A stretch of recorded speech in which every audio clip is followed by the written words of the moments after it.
For ThinkGeek, Superman Seeing Red. Here's your look at the new Hiya Toys Injustice 2 Superman. This is the ThinkGeek Red exclusive.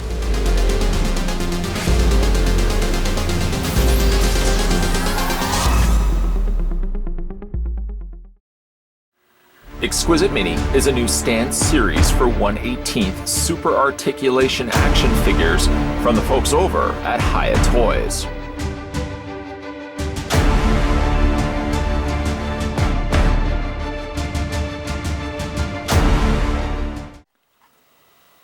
To get this review underway, we're going to measure off to the top of the Man of Steel's head and stopping the Ultra Measure-Tron 5000 right there. The figure, the Exquisite Mini version of Injustice 2 Superman, stands 4.5 inches in height. And we can switch that over to centimeters post-haste. Post-haste, 11.5 centimeters tall. Being that this is a variant and a red variant of Superman, it's basically going to contain the same accessories as the original released Superman, which unfortunately at the time of shooting this review, I'm not sure where I've put that Injustice Superman, the initial one that we had a look at. But if you want to see what the original Superman looked like, feel free, my friends and colleagues of the mob, to go back and have a look at my original review. In the original review, I would have also pointed out the exact same display stand, as this is just a carryover to the one that we originally received. In fact, all of the Injustice 2 figures from Hiya Toys all contain this very same metallic purple display stand. Really nice looking display base. It does have a peg right there that you can attach his foot to. And on the underside, much like the other statue or display stands that we've had a look at, they also come with these eye brackets. Basically, what that entails is when you have multiples of these stands connected, you can connect it by these eye brackets here and here, and over here, and over here, and, well, you get the idea.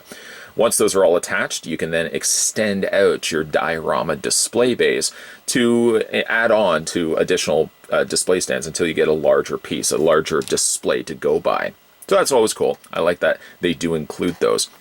Something I'm sure I've mentioned and touched base on a couple of times already is that also if you have other Exquisite Minis, not necessarily Injustice figures, but say you had the Predators, the Aliens, or any one of those, you can also use those same display stands. They're basically the exact same, other than for the fact that the coloring is different and the texturing is different on the top, but they're exactly the same. Put that right over there. Superman also does come with a angrier head portrait. It is in fact the exact same head portrait as what we had gotten with the first Superman. Something of course to entertain if you already have the original Superman. If you want to get the variant for yourself, why not swap the head out and make them very much different to one another, just simply not the variation in color palette.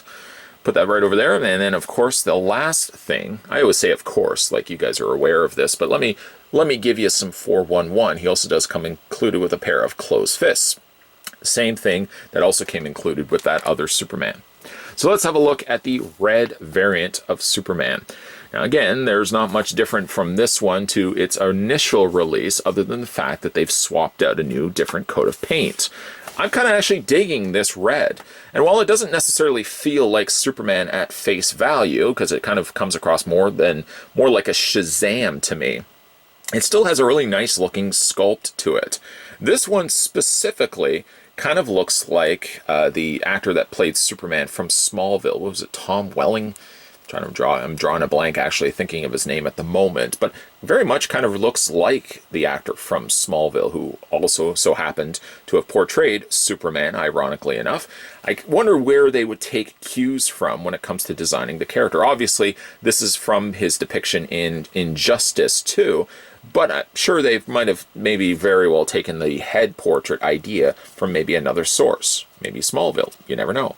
The head portrait's actually really quite good for its size. Paint's actually quite clean also as well. He's got these lines kind of on the side, not on this side, but on this side of his head here. I guess it's supposed to be a continuation of his hair, but it does look weird that he's got these little lines on the side of his head. But overall, like I said, not a bad looking head portrait at all. Keeping in mind for how small these figures stand, that's quite the feat to be able to sculpt something like this. Now we can go ahead and I'm going to take the head off just to show you what it looks like. It does, however, involve prying the head off, which isn't very easy, I have to admit, when you are trying to take it off of the neck socket. You have to kind of see the neck is a separate piece, and then the head is attached on top of that. This may involve actually me, in fact, this will involve me pausing the camera just for a second as I swap out Superman's head. You can imagine how even more difficult that would have been to accomplish with me looking also behind the camera. So once in place, this is what the alternate head portrait looks like. And just in case you had a short memory and forgot what the original one looked like, there it is right there. Enough difference, I would have to say, between the two. It actually even seems like the hair could be slightly lighter. I think it's just my eyes playing tricks on me. This one does have, of course, the angrier expression. It does also have the heat ray vision eyes, which really are fantastically painted. You can see how the actual eyeballs are red, but the pupils are white. Really nicely done. Something, again, with this being a variant, more than happy to encourage the idea of keeping this head on for really the way of displaying this next to the regular Superman, just so it keeps them very different from one another.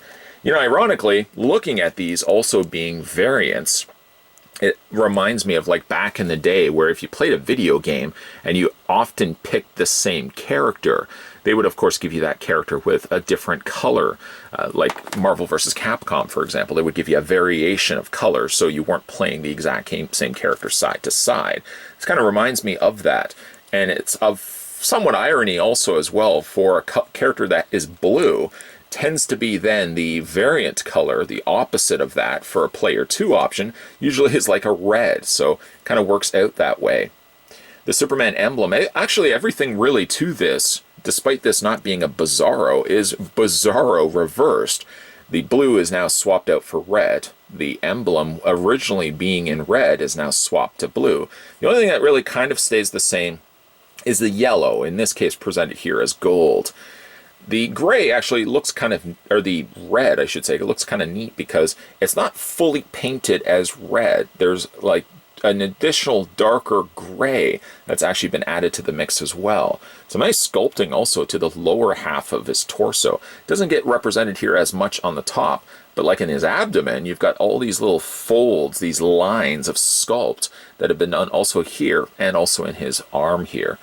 Now, this being Injustice Superman, one of the notable traits for him is he's got these kind of shoulder pads, and also the way that his cape is kind of buckled into place here. These are a separate different color, and it just works well, even though the rest of the torso has that darker kind of wash over top of it. I like that these are still complementary reds to it, that it doesn't look too jarring when you look at it. Carrying our way down and looking further our way down, you've got the gold belt. Again, some nice sculpting there on the legs, getting that gray, dark gray color just dry brushed in there. And then now you've got the boots. Let me just go ahead and correct the feet. There we go. I did notice that this one foot on Superman is a little on the loose side.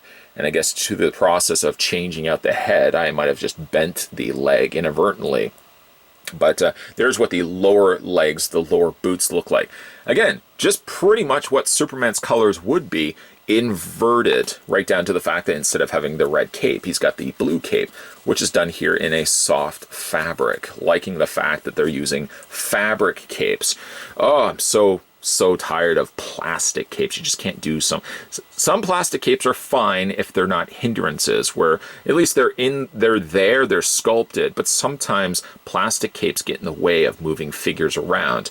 Cloth capes, especially for a smaller 3 3/4 inch scale like this, I think cloth capes honestly are the way to go. I'm glad they are going that route. Let's have a look at this guy's posability. His head rotates all the way around. Try your best, reviewer, not to rotate the neck also around while you're doing that. Basically, he's got a ball joint here at the top where the head attaches to the neck, and then he's also got a ball joint at the base of the neck. You can move that around. So there's a fair bit of posability that you can get from the figure's head, and that's just the head alone. Upper torso ball joint. He's got a lower torso ball joint. Arms hinge out like that, and you can move them forward.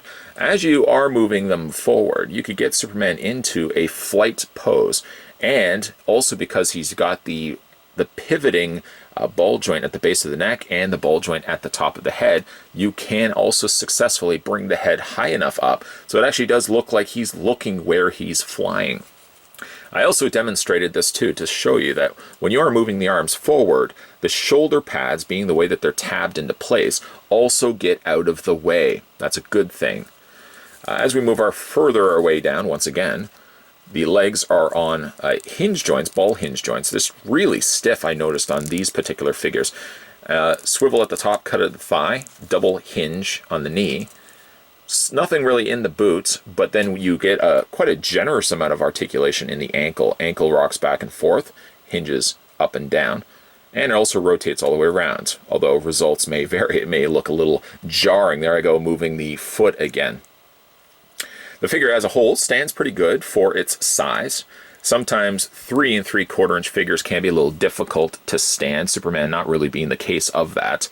The characters like Xenomorphs, for example, still also made from Hiya toys, were a bit of a problemsome figure, but that only can be chalked up to the character's design. Very, very small footprints, so of course those figures don't stand upright very well. Superman, the Man of Steel, whether you look at him in the blue color scheme, his traditional color scheme, or you look at him in the variant of red, stands no problem whatsoever. Longtime viewers to this channel, thank you for that, by the way, will know that I'm a big fan of the Hiya Toys 3 3/4 inch scale figures. They've already covered properties that I love and hold dear so much anyways, like the DC Universe, Predator, and Aliens, all of which are things that I love. And of course, getting those in 3 3/4 inch representations are all a win for me. This might have something to do with the fact that when I was growing up, I didn't play with Transformers as much as I played with G.I. Joes. G.I. Joes for me, between the vehicles, the larger play sets, and the fact that for their size, you could have so many of them in your collection without taking up a whole lot of space. It's probably all the more reasoning why I love these 3 3/4 inch renditions of some of my favorite superheroes of all time, Superman being right up, pretty much up at the top. This one is interesting in the fact that it's not traditional Superman colors. Well, they are, but they're just flipped on their end. Instead of having a primarily blue costume Superman, instead we're treated to a red costume Superman, and all the notable things that would have been in red are now featured presently in blue.